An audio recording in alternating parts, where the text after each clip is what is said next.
In a world where power is the fuel for progress, one force drives the machines we rely on every day: the internal combustion engine. Imagine beneath that sleek carbon fiber or aluminum hood, a battle rages in miniature. Metal pistons sprinting in a race with fire, explosions that ignite with precision and power, pushing your car forward. It starts with a spark, the heat of the engine firing up a mixture of air and fuel.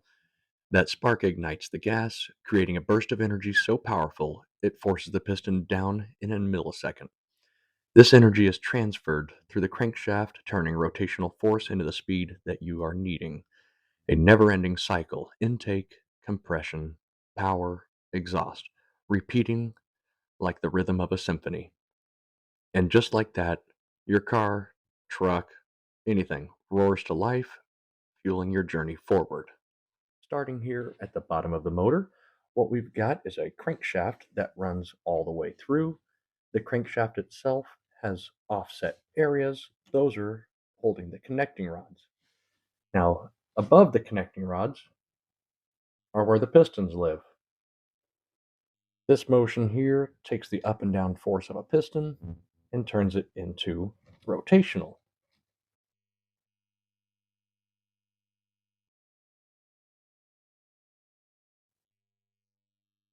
Connected to the crankshaft is a timing chain.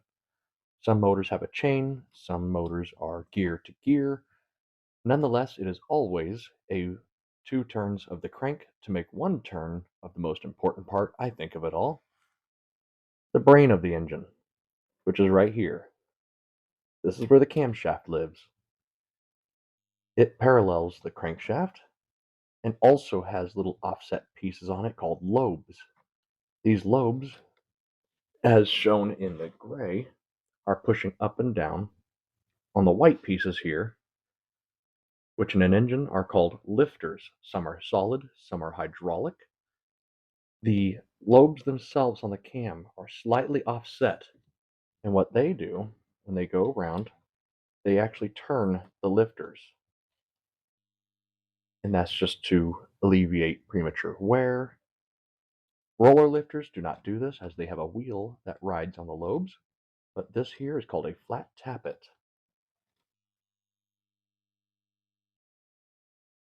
Now, stemming from the lifters, little rods ride on top. They are called push rods. They go all the way to the top of the motor and are pushing on rocker arms. On the opposite side of the rocker arm from the push rod, we see the valve stems getting pushed down as the springs pull them back up. Now, this is all timed perfectly. When an engine gets over revved, sometimes what can happen is called valve float. And that's when the rocker arm comes up to allow the spring to retract the valve. The spring cannot keep up, and they lose contact between the tip of the rocker arm and the top of the valve stem. In the center of it all, between the rocker arms and the crankshaft, is where the pistons are. This is where all the explosions happen. With the piston where it is right now, it is top dead center, and this is where the beginning of the four cycles starts. The piston comes down, and the intake valve is now open, as seen on the right hand valve.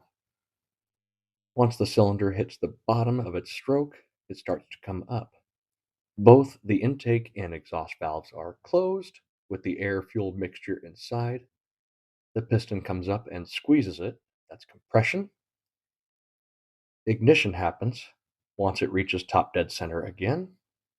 Once that massive explosion happens, the piston gets pushed down. Once the piston's at the very bottom of its travel, that left hand valve opens up. That is the exhaust valve. As the piston comes up with the exhaust valve open, the exhaust gases are now expelled from the engine. This is back to top dead center. Intake, it compresses, ignition happens, and exhaust.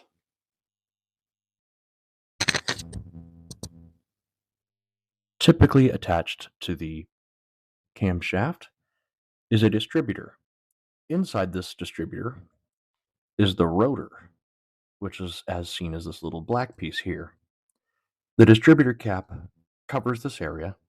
The coil feeds the center of the rotor as the engine goes around, as does the rotor.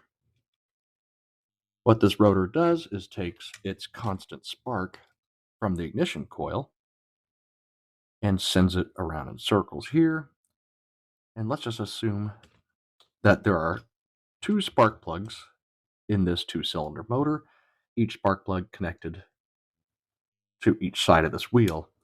As it goes around, that is cylinder number 1 firing, cylinder number 2 firing, and back to 1. On a 4-cylinder, you would have 1 wire in the center, 4 surrounding it. Same with a 6-cylinder, you'd have 6 wires coming out, 1 in the center, a V8, etc. A lot of engines have many different firing orders, but typical for an older V8, it goes as the following for the cylinders: 1, 8, 4, 3, 6, 5, 7, and finally 2.